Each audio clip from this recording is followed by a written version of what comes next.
For a country that's been devastated by civil war, the Ivory Coast sure knows how to produce footballers. Like their relentless icon Didier Drogba and their promising future Gervinho.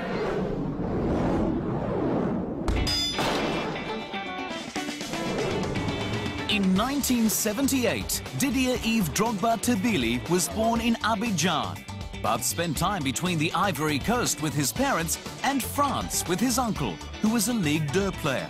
When his parents both lost their jobs, the whole family made a permanent move to France when the boy was 15.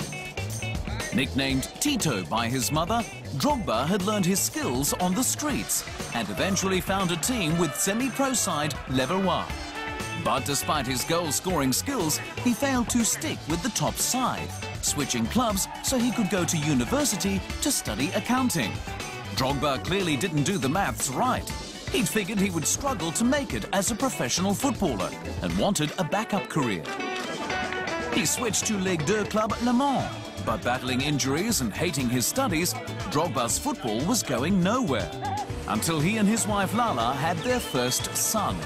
Little Isaac gave him the reason to go follow his football dream.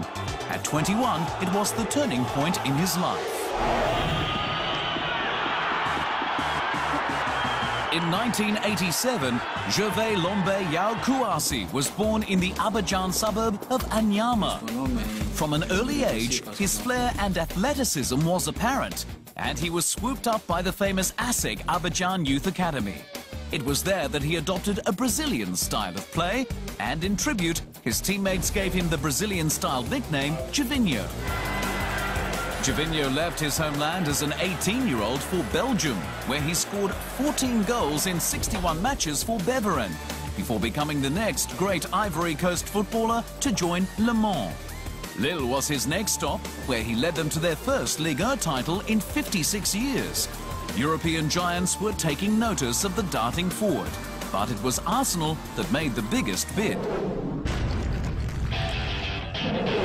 Committed now to counting goals instead of balance sheets, Drogba blossomed in his 20s. Le Mans led to Guingamp, and Guingamp led to Marseille, where 32 goals in his only season at the Velodrome made him a Marseille legend. By 2004, Drogba was off to Chelsea, in a move that would confirm trading finance for football was a good thing. For Roman Abramovich and Chelsea, his signing was money well spent. A Champions League trophy, a club record 34 goals in European competition, and 157 in 341 appearances made him the club's fourth all-time highest scorer.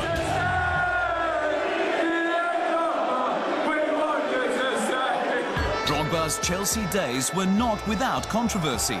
When Jose Mourinho left, Drogba was distraught, threatening to leave too. He received frequent yellow cards and a UEFA game ban for swearing on live television.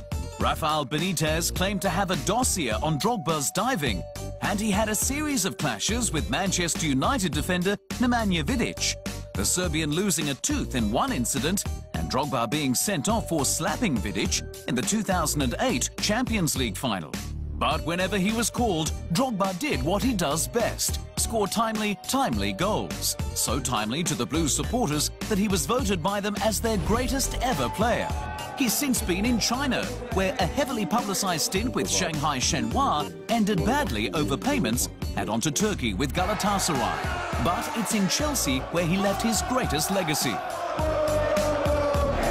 On the flip side, Gervinho's Premier League debut with the Gunners at 24 didn't go smoothly.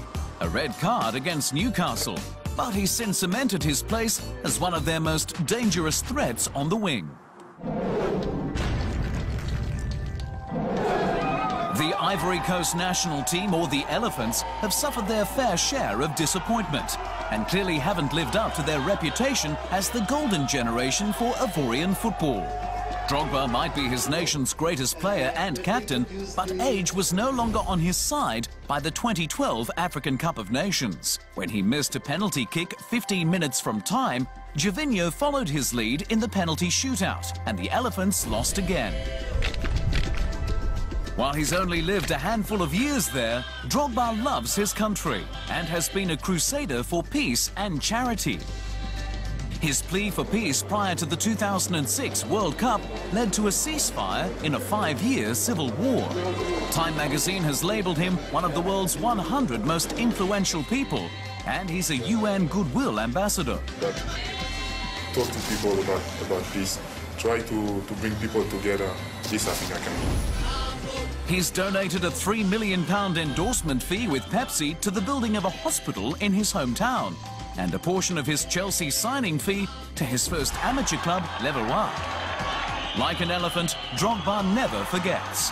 And when he does retire, the football world will find it hard to forget him. Gervinho definitely has his work cut out for him if he's to match the iconic status of Didier Drogba.